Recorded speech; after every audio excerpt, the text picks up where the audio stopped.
सलाम वालेकुम, सत श्री अकाल, नमस्कार दोस्तों, स्वागत है आपका यूएई के नंबर 1 हिंदी समाचार चैनल में। अगर आपने चैनल सब्सक्राइब नहीं किया तो प्लीज़ चैनल सब्सक्राइब करें, घंटी ज़रूर बजाएं जिससे आप तक पहुंचे आपकी खबरें आपके लिए आपके अपने नंबर 1 यूएई के हिंदी समाचार चैनल यूएई समाचार पे। तो ये आज के मुख्य समाचार। शारजा पुलिस के ब्रिगेडियर अहमद हाजी अल सरकर, जो कि एक्टिव डायरेक्टर हैं जनरल पुलिस ऑपरेशंस के और हेड है फॉरेंसिक लेबोरेटरी के, उन्होंने कहा मई 5 को शारजा के एपको टावर में जो लगी थी आग, उसका कारण या तो अधजला टुकड़ा था सिगरेट का या फिर हुक्के से निकला हुआ कोयले का छोटा सा टुकड़ा जो 10वीं मंजिल के ऊपर से शायद कहीं से गिर के पहुंचा था 10वीं मंजिल के बालकनी पे और वहां से शुरू हुई थी आग की शुरुआत। पुलिस की तहकीकात अभी भी जारी है पूरा 100% ये कंफर्म करने के लिए। ब्रिगेडियर अल सरकर ने कहा 333 अपार्टमेंट्स में से 233 अपार्टमेंट बिल्कुल बंद हैं और वो उनके मालिकों के सामने खोले जाएंगे। 100 का इंस्पेक्शन हो चुका है, उसमें से 26 अपार्टमेंट बिल्कुल क्षतिग्रस्त या डिस्ट्रॉय हो चुके हैं, 34 जो है वो पानी और पूरे धुएं से खराब हो चुके हैं और 40 अपार्टमेंट्स के दरवाजे पूरी तरीके से हो चुके हैं डैमेज। 33 गाड़ियां बुरी तरह से हो चुकी है क्षतिग्रस्त और 16 जो है वो थी रोड के ऊपर खड़ी हुई, जिसमें 17 गाड़ियां जो बिल्डिंग की कार पार्किंग थे उसमें जो है जल के हो गई खाक और 39 गाड़ियों को बिल्कुल भी खरोंच तक नहीं आई। इस आगजनी घटना के बाद शारजा में 150 ऐसी बिल्डिंग्स को चिन्हित किया गया है जहां पे सेम मटेरियल जो प्रतिबंधित मटेरियल है वो इस्तेमाल किया गया है जो इस बिल्डिंग में लगाया गया था, जिसके कारण आग बहुत तेजी से फैली। शारजा सिविल डिफेंस ने एक प्रशंसा पत्र भी दिया इस पूरी आगजनी घटना के दौरान एक 11 साल की लड़की की जान बचाने के लिए श्री मोहम्मद उमर को, जो कि जॉर्डन के नेशनल है।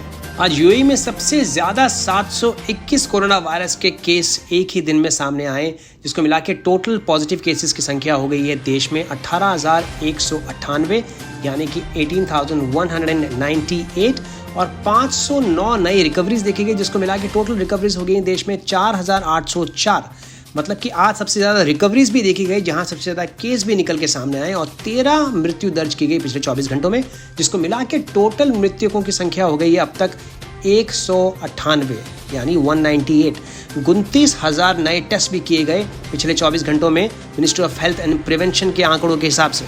अबू धाबी पुलिस ने अनाउंस किया है कि स्टेरिलाइजेशन पीरियड्स के दौरान यानी रात को 10 बजे से लेकर सुबह के 6 बजे तक अगर आपको घर से बाहर जाना है किसी भी रीजन या कारण के लिए तो आपको मूवमेंट परमिट अप्लाई करना पड़ेगा। ये जानकारी दी है अबू धाबी पुलिस ने अबू धाबी मीडिया ऑफिस के सौजन्य से और ये आप अप्लाई कर सकते हैं adpolice.gov.ae वेबसाइट पे। 10 मई को भारतीय नौसेना का युद्धपोत INS जलाश्वा पहुंचा कोची मालदीव से 698 भारतीयों को लेकर, जिसमें शामिल थी तकरीबन 19 गर्भवती या प्रेग्नेंट महिलाएं भी। उधर भारत में एयर इंडिया ने अनाउंस किया है कि उनके 5 पायलट्स पॉजिटिव पाए गए कोविड-19 के प्री टेस्ट में, जो कि लिया जाता है 72 घंटे पहले किसी भी फ्लाइट को लेने से पहले। और ये पांचों पायलट्स जो है ये कार्गो फ्लाइट्स लेके गए थे चाइना में ग्वांगसू और उसके दौरान हुए थे शायद संक्रमित। खाड़ी देशों से वापस केरल पहुंचने वाले NRIs में 2 लोग पाए गए पॉजिटिव कोविड-19 टेस्ट के दौरान। इसका खुलासा किया है केरल चीफ मिनिस्टर पिनराई विजयन ने। इसको मिला के अब तक केरल में पॉजिटिव लोगों की संख्या हो गई है 505, जिसमें 485 रिकवरीज भी देखी गई है और 3 लोगों की मृत्यु हुई है अभी तक। टोटल मिला के 23,930 लोग अंडर ऑब्जर्वेशन है केरल चीफ मिनिस्टर ऑफिस के आंकड़ों के मुताबिक।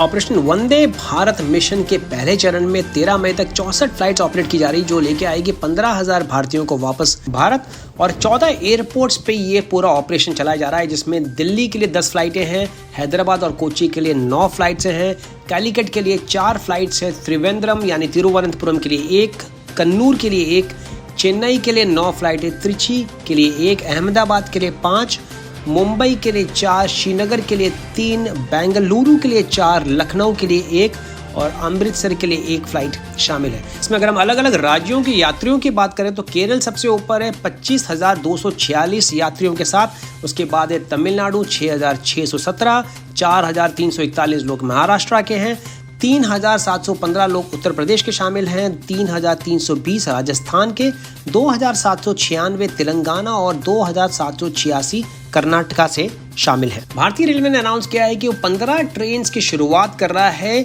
11 मई से शाम 4 बजे के बाद। ये ऑफिशियल प्रेस रिलीज जारी किया उन्होंने। कहा गया है कि स्पेशल ट्रेन चलाई जाएगी नई दिल्ली रेलवे स्टेशन से डिब्रूगढ़, अगरतला, हावड़ा, पटना, बिलासपुर, रांची, भुवनेश्वर, सिकंदराबाद, बेंगलुरु, चेन्नई, तिरुवनंतपुरम, मडगांव, मुंबई सेंट्रल, अहमदाबाद और जम्मू तवी के लिए। तकरीबन 20,000 से भी ज्यादा रेलवे के डब्बे कोविड-19 से लड़ने के लिए रेलवे ने साइड में रखे हुए हैं, किसी भी आपातकालीन स्थिति से निपटने के लिए।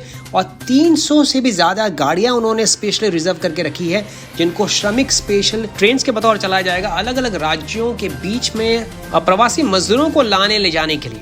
रेलवे ने कहा है कि इनकी बुकिंग काउंटर रहेंगे बंद और केवल ऑनलाइन बुकिंग कर पाएंगे यात्री 11 मई शाम को 4 बजे के बाद irctc.co.in वेबसाइट के ऊपर। और केवल उन्हीं लोगों को रेलवे स्टेशन एंटर करने दिया जाएगा जिनके पास में होगा कंफर्म टिकट। हर यात्री को मास्क पहनना अनिवार्य है और हर यात्री की प्रस्थान से पहले होगी पूरी स्क्रीनिंग और नेगेटिव लक्षण वाले यात्रियों को ही बोर्ड करने दिया जाएगा रेलगाड़ी में। कुवैत में रहने वाले 54 साल के डॉक्टर वासुदेव राय, जो कि दांतों के डॉक्टर थे, उनकी कल मृत्यु हो गई है कोरोना वायरस के संक्रमण के कारण। कुवैत में ये दूसरी मृत्यु है मेडिकल इंडस्ट्री में। पहली मृत्यु हुई थी Egyptian ENT specialist doctor Tariq Hussein Mukhaimer की, जो कि 20 साल से रह रहे थे कुवैत में।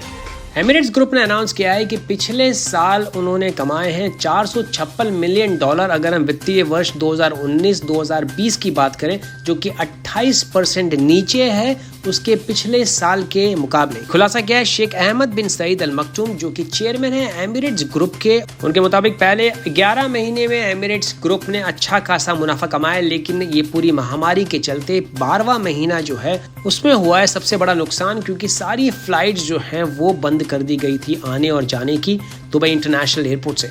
और इसीलिए इस बार एमिरेट्स ग्रुप ने किसी भी बोनस का अनाउंसमेंट नहीं किया है अपने स्टाफ के लिए। मैं दर्शकों को बताना चाहूंगा कि एमिरेट्स एयरलाइंस उन गिनी चुनी एयरलाइंस में से एक है जो 32वें साल से लगातार प्रॉफिट कमाती आ रही है। और अगर हम पूरे दुबई की इकोनॉमी की बात करें, उसमें 5% हिस्सेदारी आती है एमिरेट्स एयरलाइंस की कमाई से। अबुधाबी की बहुचर्चित कंपनी NMC हेल्थ के एक सीनियर फाइनेंशियल ऑफिशियल, जो कि अपने 6 परिवार के लोगों के साथ में उस फ्लाइट में मौजूद थे जो रवाना हुई 7 मई को अबुधाबी से कोची के लिए। बताया जाता है कि सुरेश कृष्णामूर्ति, जो कि चीफ फाइनेंशियल ऑफिसर थे इस कंपनी में, ये अपने 6 परिवार के सदस्यों के साथ में इस फ्लाइट में उड़ान भरी। इस बात की तहकीकात चालू है कि किस बिना पे इनको ये टिकटें दी गई, क्योंकि गौरतलब है कि ये जो फ्लाइट्स हैं ये केवल उन जरूरतमंद लोगों के लिए है जिनके पास में पैसे नहीं है, जो बेरोजगार है या इनके पास में किसी किस्म की कोई मेडिकल कंडीशंस है। गौरतलब है कि ये कंपनी दिसंबर के महीने में सुर्खियों में तब आई जब US का एक स्टॉक इन्वेस्टर मडी वाटर्स ने एक रिपोर्ट जारी की और उसमें उन्होंने कहा कि काफी सारी वित्तीय अनियमितताएं या कि फाइनेंशियल इरेगुलरिटीज पाई गई है इनकी पूरे फाइनेंशियल रिपोर्ट में। उसके बाद धड़ाधड़ जो है इनके शेयर प्राइस गिरने लगे और तकरीबन 42,000 करोड़ से भी ज्यादा के घाटे में आ गई ये कंपनी। इस कंपनी की स्थापना की थी 1975 में श्री बिया शेट्टी ने एक छोटे से क्लिनिक की स्थापना के बाद अबुधाबी में, जिसका नाम रखा गया था न्यू मेडिकल सेंटर, जो कि आने वाले सालों में करीबन 2000 डॉक्टर और 20,000 स्टाफ के साथ मिलकर बना पूरे UAE का सबसे बड़ा हेल्थ ऑपरेटर, जिसमें शामिल थे क्लिनिक्स, हॉस्पिटल, फार्मेसीज, टोटल 19 देशों के अंदर।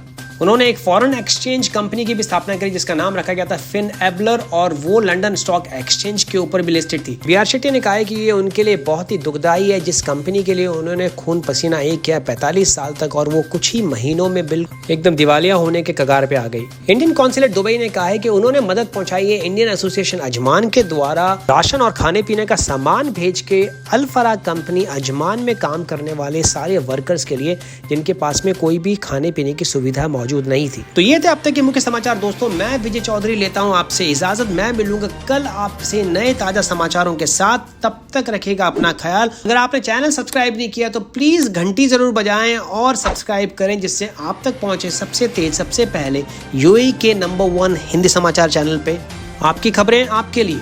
सत श्री अकाल, शब खैर, नमस्कार।